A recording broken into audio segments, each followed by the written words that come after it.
Hi, welcome to the Balanced Body Podcast. I'm Lindy Royer, physical therapist, founder of Park Meadows Pilates and Physical Therapy in Lone Tree, Colorado, and Balanced Body faculty member. I'm here with my friend Earl today to demonstrate positioning for mature students when using the reformer and the mat.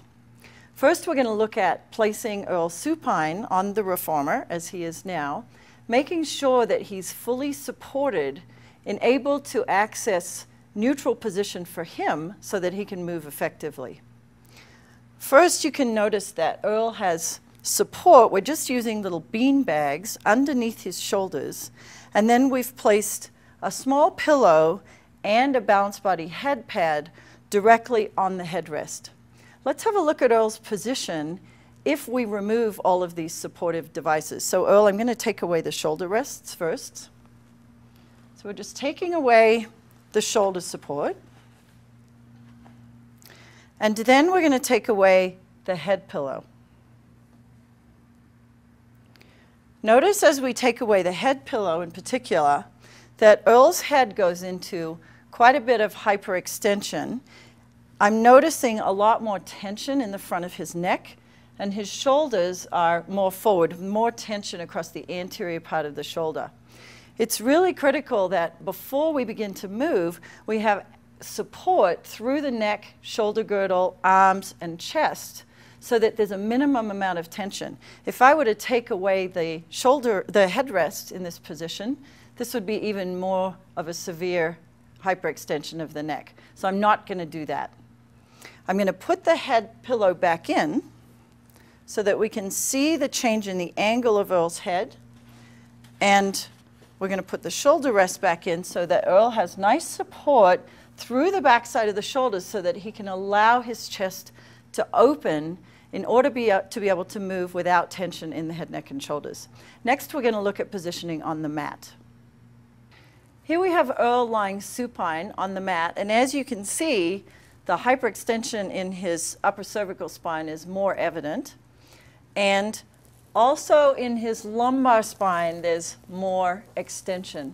As we age, the head tends to come forward, the thoracic spine tends to become more kyphotic or flexed, and attaining an optimal spine alignment becomes more challenging. If we were to begin moving Earl from this position, he would have difficulty accessing his core and his shoulder girdle. So we're not going to leave him here for very much longer, but Earl, can I just ask you to float your arms up toward the ceiling from this position?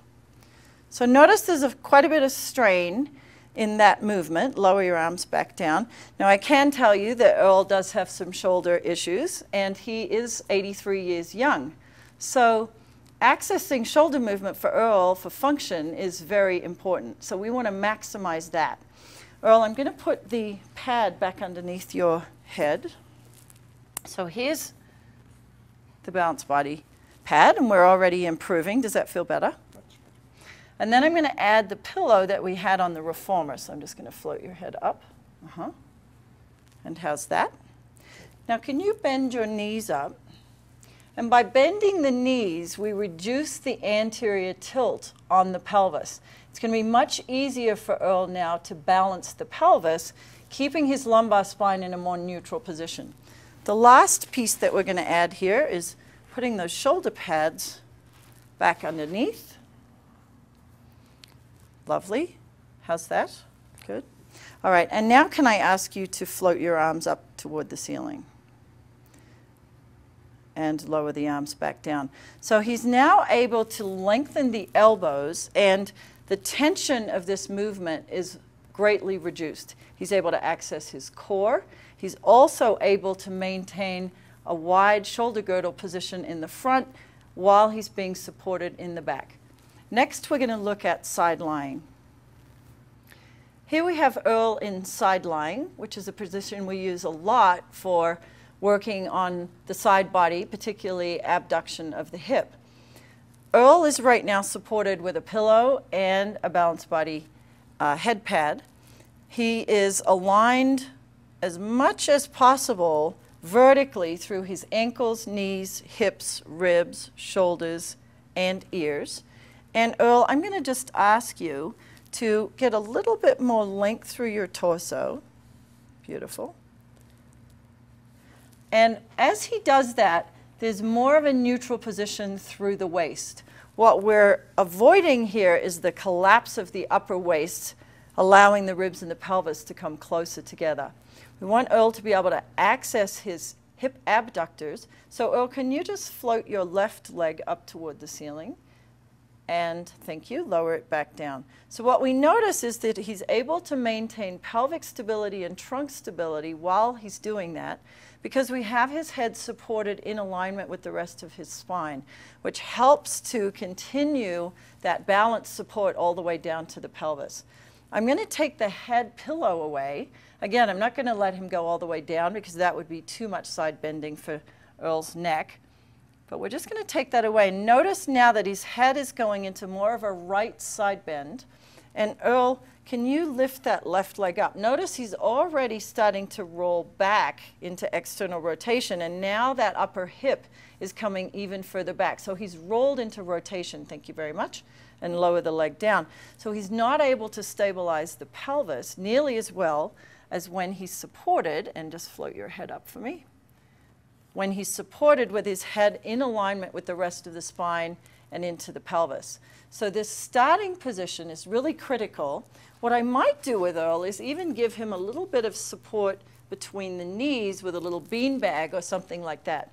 When you're working with clients and students who have postural issues, it's really helpful to have a lot of props around so that you can grab something to help support them. So back here I have towels, I have a couple of small balls, I have a little bean bag, and I also have another shaped Pilates head support. So when you're working with anybody with postural issues, you want to make sure that you have all kinds of things that will help support them in an optimal position before they move. Next, we're going to look at prone lying. Here we have Earl in prone, and as you can see, we have a pillow underneath the lower leg. We have a small pillow underneath his chest, and then we have the little half roll underneath his head.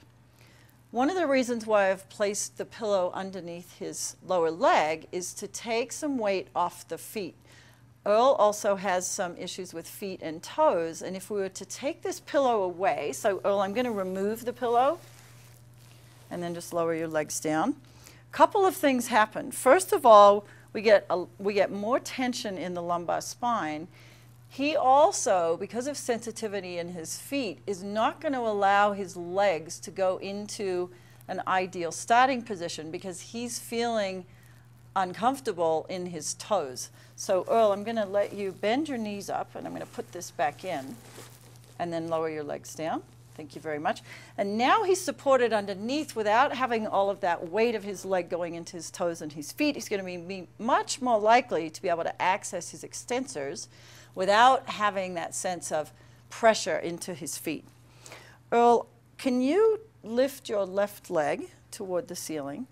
So notice here, as he's lifting his leg, he's got a little bit of knee flexion, and thank you, lower it back down, but he's able to access his extensors all the way along this side. I'm going to take the head and the chest pillow away and be really mean to you. And already you can see this strain in the neck. He's really not liking this position at all. But I'm going to ask him to lift that left leg again. And notice that we get a lot of tone all the way up into the head, the neck, the shoulder, lower that leg back down. So he's not accessing good hip extension. He's actually increasing tone all the way up the chain, which is not what we're looking for. Earl, I'm going to put this back underneath your chest. And lower your head back down. And he's already relaxed into the pillows and into the mat so that he's much better able to organize and access whatever extensor activation system that we're looking for. I hope that this has really helped you understand the importance of positioning, especially when dealing with mature clients or clients with postural deviations. What's really important about looking at this is that we want to make sure that our students are able to access whatever it is we're asking them to access and not be distracted by uncomfortable positions, too much tone, or not be able to do what you're asking them to do because of pain or discomfort. Thank you very much for watching.